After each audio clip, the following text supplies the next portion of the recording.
Hello, this is Pamela, the Divorce Mystic. I'm an intuitive attorney, mediator, and coach who's integrated a spiritual practice into her business. And today we're going to discuss the secret sauce to spousal support. It is natural for individuals during a marriage to have financial disputes, but usually they come to some understanding of what each party's roles will be, as well as how they're going to financially manage their home, their household. At the time of a divorce, it's natural for the party who earned the majority of the income to want to keep that status quo, and for the party who received less income or no income at all to want to share in those earnings.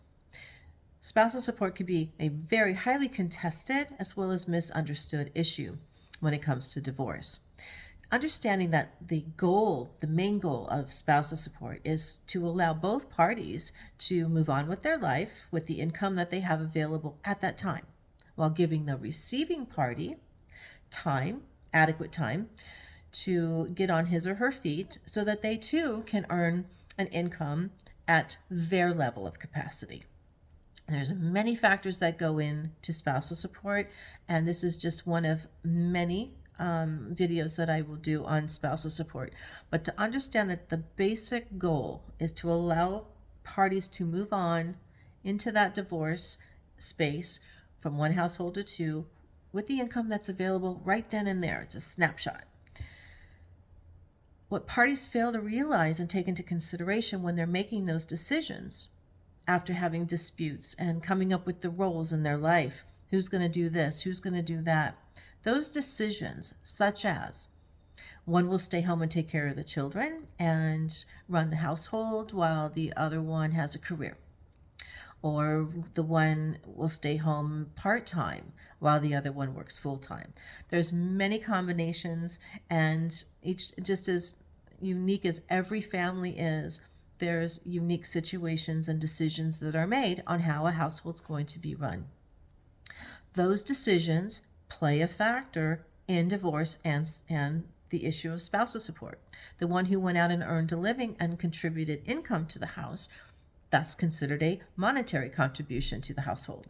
The one who stayed home and took care of children or the house, or maybe hosted events in support of the husband or wife's career, that's considered a non-monetary contribution. And how a court will ultimately, or a different jurisdiction might value those non-monetary contributions, what dollar value, in other words, what that would be put on them, is again just as unique as the jurisdictions are, right? So the important part is to understand, if you're the payer, yes, you've worked, you've gone out, and you have earned most of the income that has purchased the house, purchased the car, purchased the things for the children, etc.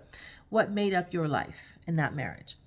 And there has to be a moment where there's a consideration for the other party who stayed home, or whatever your arrangement was, took care of the children, took care of the household, supported your career, maybe gave up their own career in order for you to have yours. Whatever the facts are in your particular case, to really pay attention to that, and that person now has to pivot and try to either regain what they had where they left off. They may have to build themselves up again in the community, in their career. They may need a license, they need a certification, they need training.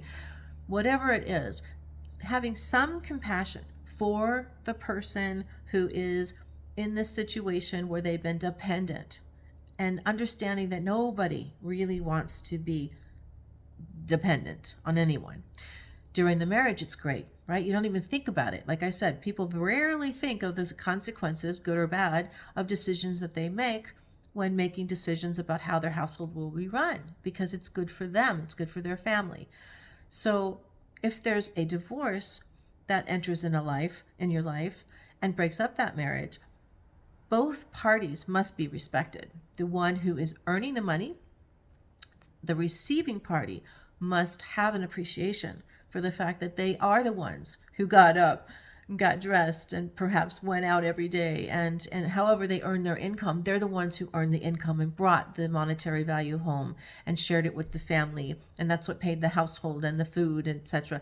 And whether there's some like I said, a part-time part-time versus full-time, or a part-time versus no working at all, it doesn't matter. The person who is receiving also has to show compassion to the one who did earn the income, right? Who now has to go out and earn that income and not have a shared experience, but has to just give up part of their earnings going forward. It's really a hard pill to swallow, but in the event that the receiving party can give respect and compassion to the party who has to now give up income, that's not a shared situation. It's just, I have to give this up. And the paying party can have some compassion for the one who now has to be on the receiving end of being dependent going forward.